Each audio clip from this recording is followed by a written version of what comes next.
Hey guys, today we're talking about 3 different movies, 2 Best Picture contenders and 1 new arrival to the horror genre. The first movie I'm going to talk about is Paul Thomas Anderson's Licorice Pizza. He also wrote the screenplay for this movie, and this movie deals with this child actor who's 15 years old falling in love with a 25-year-old woman who's actually working for a photographer helping him with the school photography. They meet in a very funny circumstance, but actually the relationship goes through a lot of things because this kid realizes that he's not really being hired anymore for more movies and ads and so on. So he decides to do business, creating a company that sells water mattresses. So that's actually very funny because it doesn't make any sense. And somehow the movie is grounded on reality with some of the characters that appear in the movie, but some of the characters are completely invented, namely the protagonists of the movie. So it's really a love story, but it's entangled with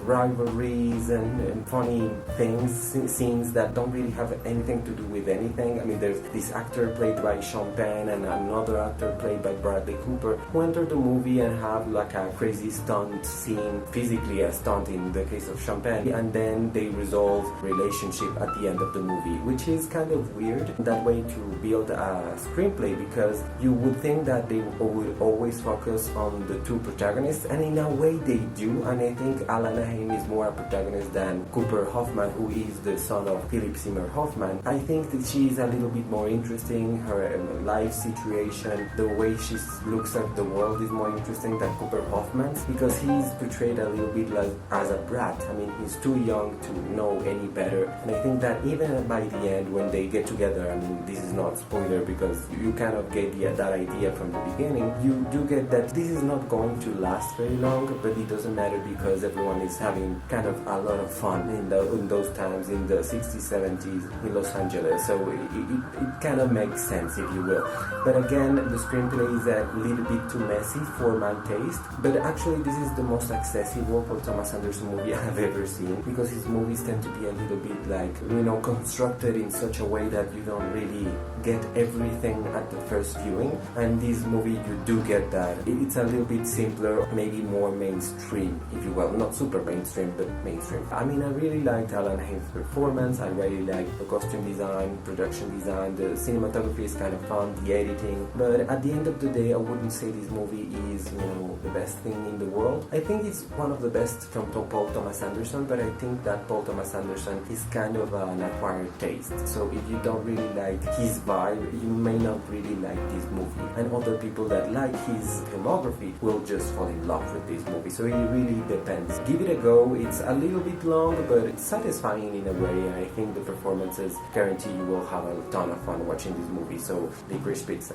The second movie I'm going to talk about is West Side Story, the version created recently by Steven Spielberg. As you all know, this musical had already had a film adaptation in the 1960s. It's one of the best known musicals ever. It won Best Picture. It's the only movie whose 2 directors have actually won an Academy Award. Everyone has that in their mind, and Rita Moreno's win for Best Supporting Actress because she's the only Latina actress ever to win an Academy Award, so that's very big. Everyone knows the movie, everyone knows it's a Romeo and Juliet kind of thing with the white people confront the Puerto Rican people in New York City for a territory that's going to disappear like in 5 seconds because they're building skyscrapers and the Lincoln Center in that area of town. Steven Spielberg has decided to be a little bit more faithful to the original and not exactly to the movie but to the musical. He addresses various things that have to do with today, like racism, sexual harassment. It feeds a lot from the 1950s, the 1960s, of course, because that's where the movie is set. This movie is a costume design, art direction, cinematography is just beautiful. It's outstanding. I mean, it's Steven Spielberg. I mean, he knows how to do movies. We can trust him doing that.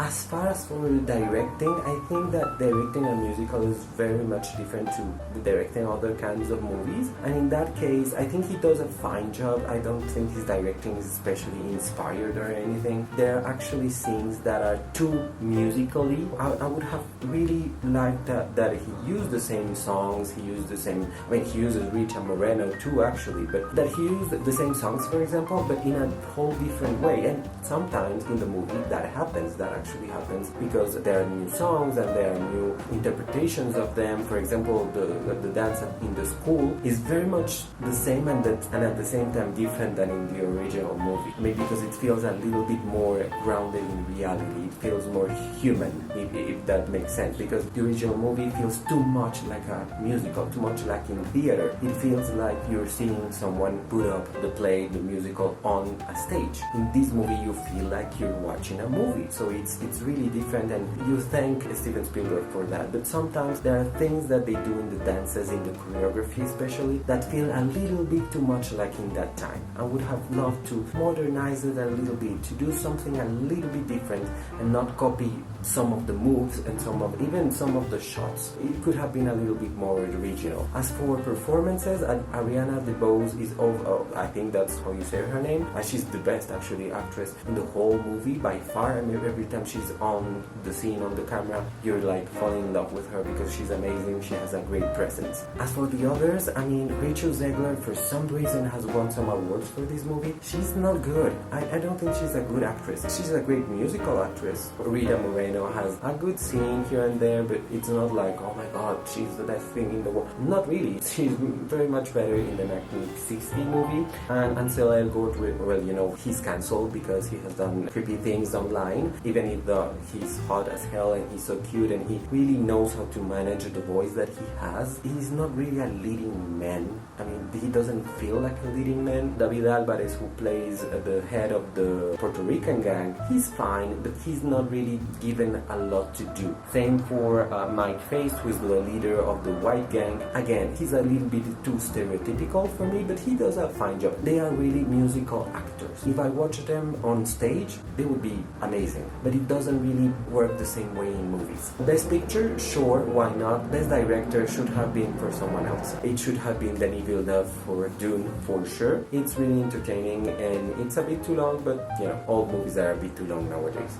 And the third movie I'm going to talk about is the latest Scream movie. And the few things that I have to say about this movie is that it's a lot of fun. I mean, I never thought by number 5 they would be doing a good job, to be honest, because 3 was like, and 4 was a little bit better, but not really that great. But they really flipped the script and really realized how they can continue the Scream formula, if you will, without relying too much on the legacy characters. And of course, all the legacy characters are back. David Arquette, Neve Campbell, Courtney Cox, they are all in this movie. But you know, you have a new batch of characters that are linked to the original ones, but they have their own stories. It kind of makes sense, and I think the new main character of all these movies is Woodsboro. I mean, it has always been a character like there, but now you realize that these movies are not only about those main characters from the original movie, it's about the town. I mean, the town has something crazy because crazy shit happens in this town too often. I mean, this is kind of hilarious. The performances are fine for a horror movie, but I think the way